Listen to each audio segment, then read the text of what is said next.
You wake up again, and before you even open your eyes fully, you feel it, the restless hum under your skin.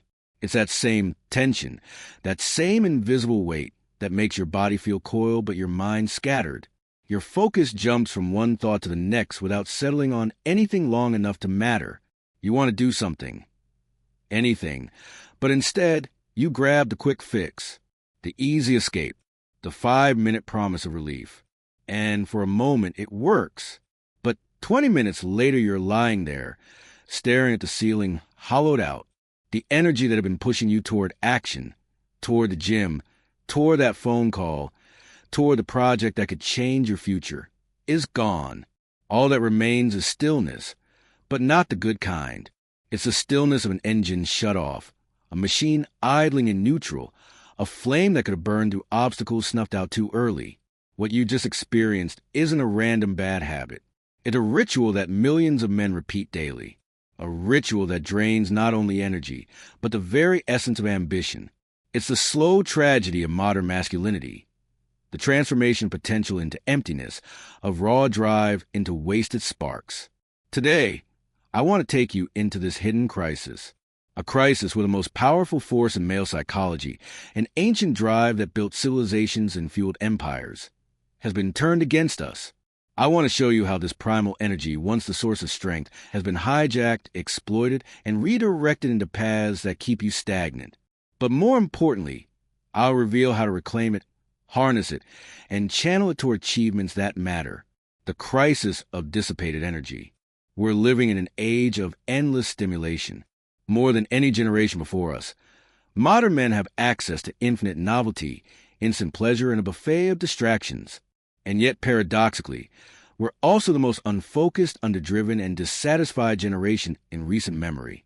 This is an accident. The very tools that promise connection and enhancement, your phone, your feeds, your entertainment, have been engineered to hijack the biological systems that once made men unstoppable. Instead of sharpening your drive, they numb it. Instead of pushing you toward the difficult path, they seduce you with the easy one.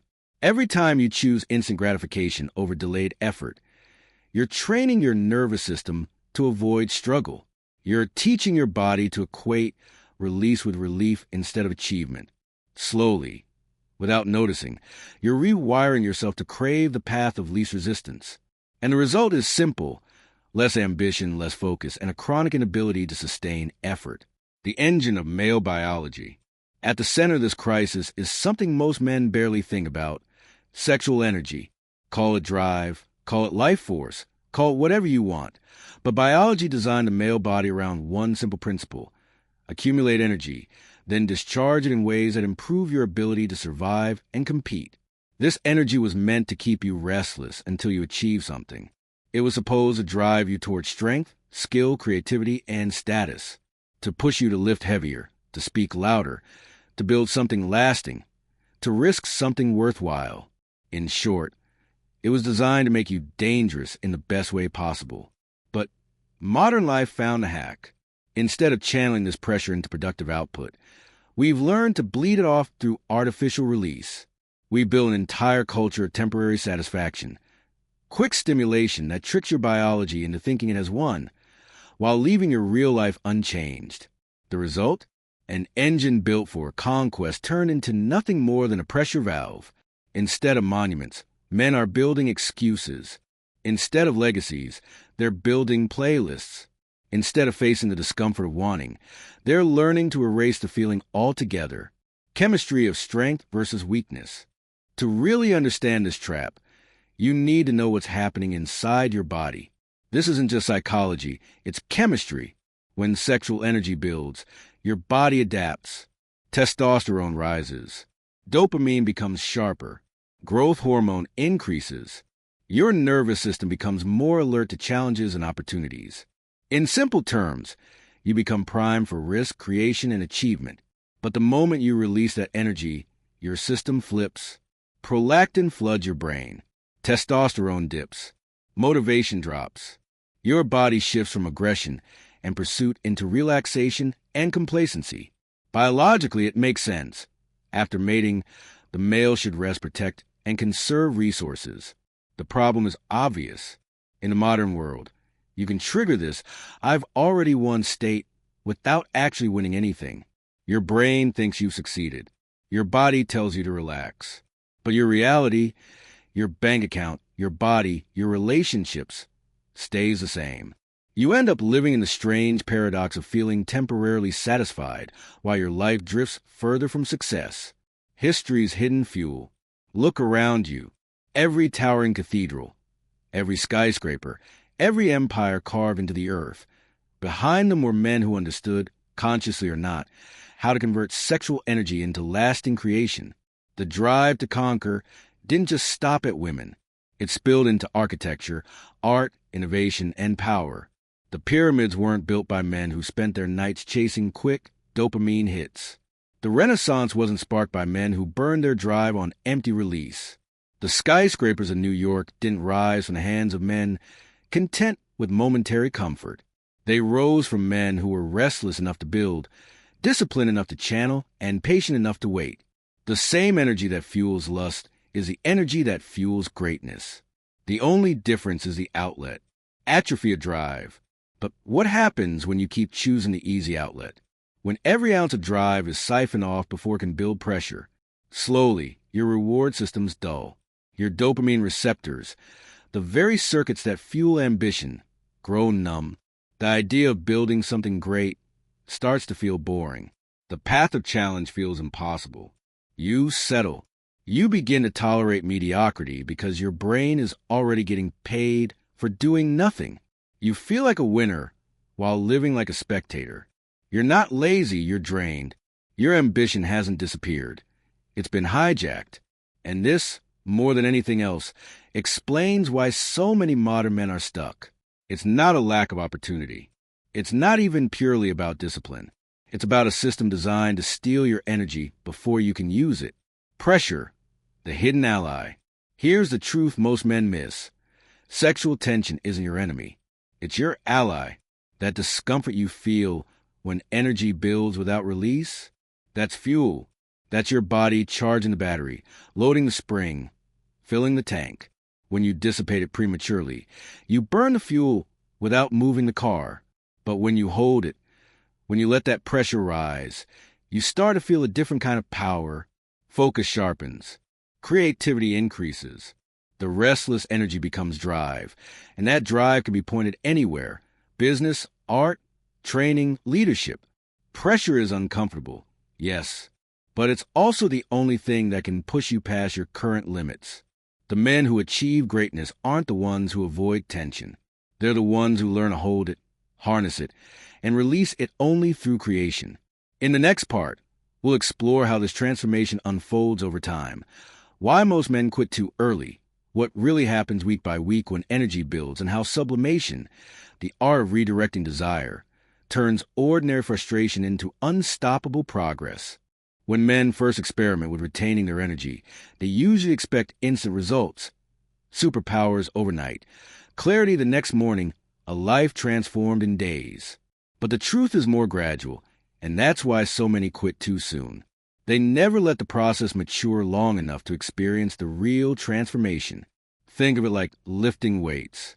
The first session doesn't give you a bodybuilder's physique. The first week doesn't turn you into an athlete. Growth requires consistent stress over time. The same is true with energy. The longer you retain it, the more it compounds, and the more dramatic the results become. The timeline of transformation. Week 1 feels deceptively easy. You notice a slight boost in energy, maybe a better mood, maybe more alertness. You feel good, but not extraordinary. Most men interpret this as the peak, when in reality, it's only the warm-up. Weeks 2 and 3 are where things get interesting and uncomfortable.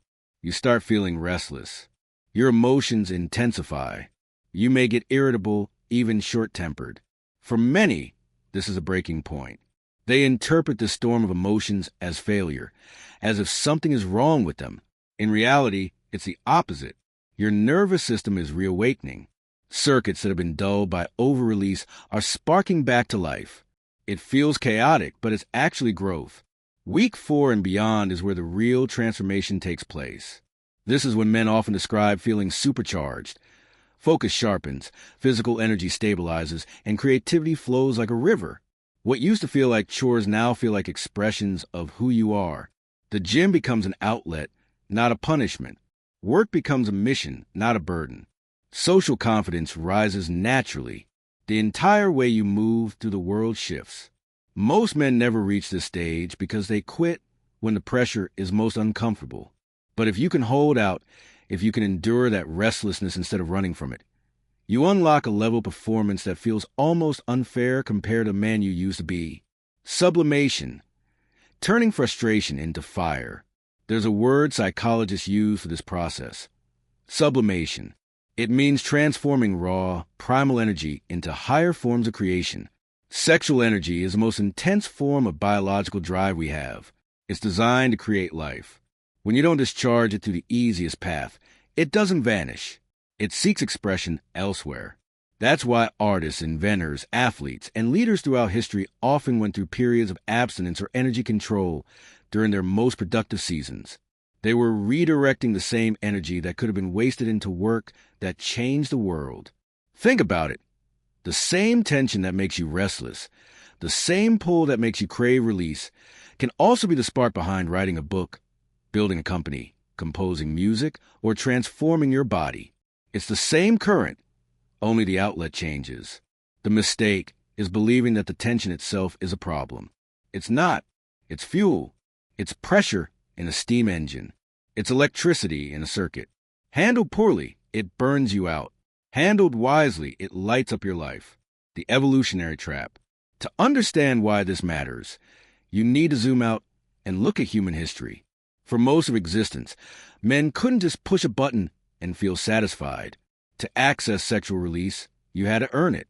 You had to demonstrate survival value, strength in the hunt, skill in combat, status in the tribe, resources to provide. In that world, sexual frustration naturally translated into motivation. The pressure you felt pushed you to build skills, win challenges, and rise in hierarchy. In short, tension became transformation. But modern life cut the cord. Now you can trick your biology into thinking you've won without actually doing anything. You can feel satisfied while remaining unsuccessful. You can silence your drive before it ever has a chance to grow into action. It's like putting your phone on airplane mode and wondering why no messages come through. You've disconnected the very signal meant to guide you toward real success. The psychological trap. This disconnection creates a devastating illusion. You feel like you're progressing when in reality you're standing still. You experience the chemical afterglow of success without any actual success to show for it. That's why so many men today feel strangely content and yet deeply unfulfilled. They've solved the short-term discomfort of wanting something, but sacrificed the long-term satisfaction of achieving it. They've traded challenge for comfort, growth for release, and meaning for numbness. Worse still, this cycle conditions a brain to expect easy wins. Instead of pushing through resistance, you've trained yourself to look for shortcuts. Instead of viewing tension as potential energy, you've learned to escape it. Over time, this builds a personality shaped by avoidance rather than pursuit. And here's the brutal truth. Women notice this. The world notices this. Real women aren't attracted to men who have solved their tension through artificial release. They're drawn to men who channel their tension into skills, confidence, and capability. Men who radiate presence because they've built themselves under pressure. From survival to creation, energy retention flips the script. Instead of letting your biology trick you into false satisfaction, you align it with real-world success. You teach your body that satisfaction must follow achievement, not replace it. This alignment does more than improve your focus or energy. It rewires your identity. You stop seeing yourself as a man running from discomfort and start seeing yourself as a man capable of enduring and directing it. That shift alone is transformative. Think of all the times in history when men faced scarcity. Soldiers before battle, farmers before harvest, students before exams, entrepreneurs before their first big break. What did they all have in common? Pressure, limited outlets, a demand to act. That's why those seasons were often their most productive. They couldn't dissipate their energy cheaply, so they turned it into something tangible. That same principle still works today. If you're willing to let the discomfort push you rather than paralyze you. The week 4 breakthrough. Let's come back to the timeline. Why does week 4 feel so different? Because by then, your brain has begun to recalibrate. Your dopamine system, once overstimulated by constant release, has returned to baseline sensitivity. Now, ordinary achievements feel rewarding again. Finishing a workout, closing a sale, writing a few pages. These things, which used to feel dull, now feel meaningful. Your testosterone, no longer suppressed by frequent release, stabilizes at a higher level. You feel more confident, more assertive, more willing to take risks. Even your posture and voice subtly change.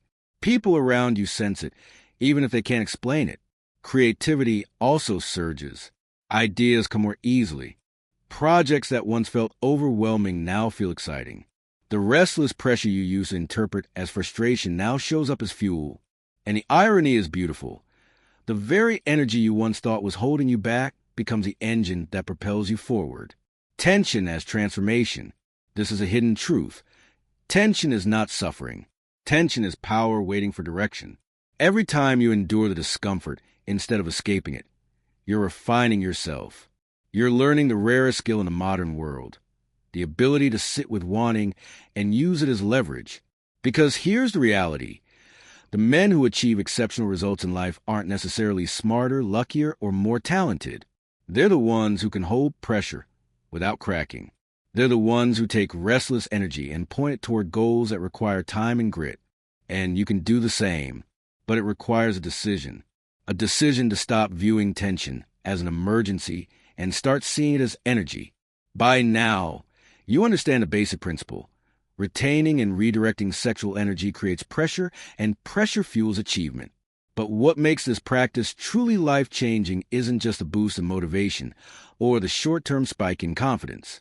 It's the compound effect, the way energy retention improves every other aspect of your life, like falling dominoes that keep triggering new wins. Let's break it down. The mind, focus and clarity. One of the first things men notice when they stop dissipating energy is a surge in mental clarity. For years, your brain has been on a roller coaster of highs and crashes, dopamine spikes followed by numbness, focus scattered across distractions. But when you stop hijacking your reward system, something remarkable happens. Your concentration deepens. Tasks that once felt boring become engaging.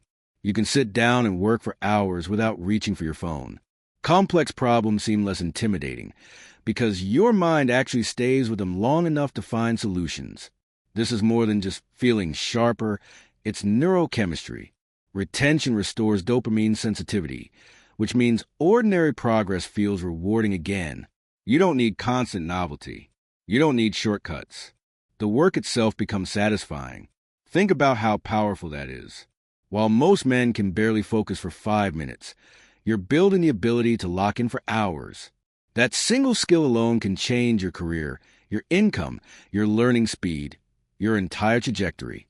The body, strength and energy. The changes don't stop in your head. They show up in your body too. Testosterone climbs. Growth hormone stabilizes. Recovery improves. Suddenly, the gym feels different. Weights that used to crush you now feel lighter. Endurance increases. Even your desire to train grows. Men often report that within weeks, they notice more muscle tone, less body fat, and more consistent energy throughout the day. Sleep becomes deeper and more restorative. You wake up ready instead of dragging yourself out of bed. It's as if your body finally starts operating on its original design, optimized for competition and growth. The energy you used to bleed out through release now fuels your cells, your muscles, your stamina. You're no longer running on empty. You're running on surplus. The social presence, confidence, and charisma. Perhaps the most surprising benefit is social. When you retain energy, you walk differently. You speak differently. Your eye contact holds longer. Your voice carries more weight. None of this requires forcing confidence. It emerges naturally. Why? Because your hormones are shifting. Because you're carrying more tension, more drive, more aliveness in your system. People feel it. Women especially notice it. They can't always explain why, but something about you feels more magnetic, more stable, more compelling. This doesn't mean you suddenly become a movie star, but it does mean you start radiating the qualities that are universally attractive: presence, groundedness, leadership. Instead of seeking approval, you create gravity. Instead of chasing attention, you command it. And this confidence doesn't just help in dating. It helps in business negotiations, job interviews, public speaking, leadership roles. Social dynamics tilt in your favor because you're embodying the role of man who carries energy instead of leaking it. The creative fire, innovation, and expression. Here's a truth artists and inventors have known for centuries. Sexual energy and creative energy are the same current. When you withhold release, that current looks for another outlet, and it often pours directly into creative expression. Writers suddenly feel compelled to finish that book. Musicians hear melodies in their heads. Entrepreneurs find new business ideas. Painters, coders, designers, whatever your craft is, energy retention adds fuel to it, because creation is, at its core, an act of sublimated sexuality. It's taking the life force meant to generate children, and instead generating art, ideas, and innovations. The energy doesn't vanish. It transforms. This is why many of history's most prolific creators practiced some form of abstinence during intense periods of work. They knew what modern men have forgotten, that the same desire you feel in your body can be alchemized into lasting contributions to the world. The risk tolerance shift. Another dramatic effect is how you view risk. Before, risks felt heavy. Starting a business, applying for a promotion, approaching a woman, trying something new. It all seemed overwhelming. But when energy accumulates, your nervous system actually becomes more tolerant of challenge. You feel more willing to act, more excited about opportunities, less afraid of rejection. It's not reckless. If anything, it's more calculated. But suddenly, the thought of risking something for a better future feels exhilarating instead of terrifying. This is crucial, because every major achievement in life requires risk. The difference between average men and exceptional men isn't usually intelligence or luck. It's the willingness to place bigger bets. Energy retention gives you that willingness, not as theory, but as instinct. The keystone habit. Perhaps the most powerful thing about this practice is that it doesn't stay confined to one area of life. It spills into everything. Because when you learn to delay gratification in one domain, that discipline spreads. You become more consistent in the gym, more disciplined with your diet, more thoughtful with your money, more intentional with your time. Retention becomes a keystone habit, the kind of habit that unlocks dozens of other habits at once. It's the master switch for self-control. Once you prove to yourself that you can resist the strongest urge, everything else feels easier by comparison. Instead of a man battling impulses all day, you become a man directing impulses where you want them to go. Relationships and real attraction. Ironically, when you stop chasing release, your relationships often improve. Not because you become colder or more distant, but because you become more present, more confident, more attractive. Women sense the difference. They respond to your energy, your groundedness, your focus. Instead of needy approval seeking, you bring leadership and strength to the relationship. You stop being drained and you start being magnetic. And when intimacy does happen, it's deeper and more meaningful. Not the desperate outlet of frustration, but the natural overflow of genuine connection. Motivation that doesn't fade. In the end, the greatest gift of energy retention isn't just sharper focus, a stronger body, or better relationships. It's consistency. Most men live on bursts of motivation. Fired up one week, burned out the next. They start strong but rarely finish. Retention changes that. It creates a steady current of drive that doesn't flicker out. Projects that once felt impossible become realistic, because you can stay with them for months or years. Skills that once seemed out of reach become attainable, because you have the patience to practice. Businesses, bodies, legacies, all built not on bursts of hype, but on consistent, sustained effort. This is how great men are made, not by avoiding discomfort, but by embracing it, not by escaping pressure, but by holding it until it becomes power. The choice. So here's a decision every man faces. You can keep dissipating your energy, numbing yourself with momentary satisfaction, while wondering why life feels stagnant. Or you can flip the switch. You can start treating tension as fuel, discomfort as power, and energy as a resource that builds your future. This isn't about repression or shame. It's not about denying your nature. It's about realizing that your strongest biological drive can either enslave you or empower you. It can keep you average, or it can make you exceptional. The choice is simple, but not easy. Escape the pressure, and you'll keep coasting in mediocrity. Harness the pressure, and you'll build a life worth remembering. Every man who has ever created something lasting, every man who has ever broken through limitations, every man who has left a mark on history, they all learned, consciously or not, to master this one principle: energy is life. What you do with it defines who you become. So ask yourself, are you going to keep burning it on nothing? Or are you ready to channel it into everything? Because the men who learn to hold and direct this energy don't just get more motivated. They become new men entirely. Men capable of carrying vision, building legacies, and turning restless desire into unstoppable strength.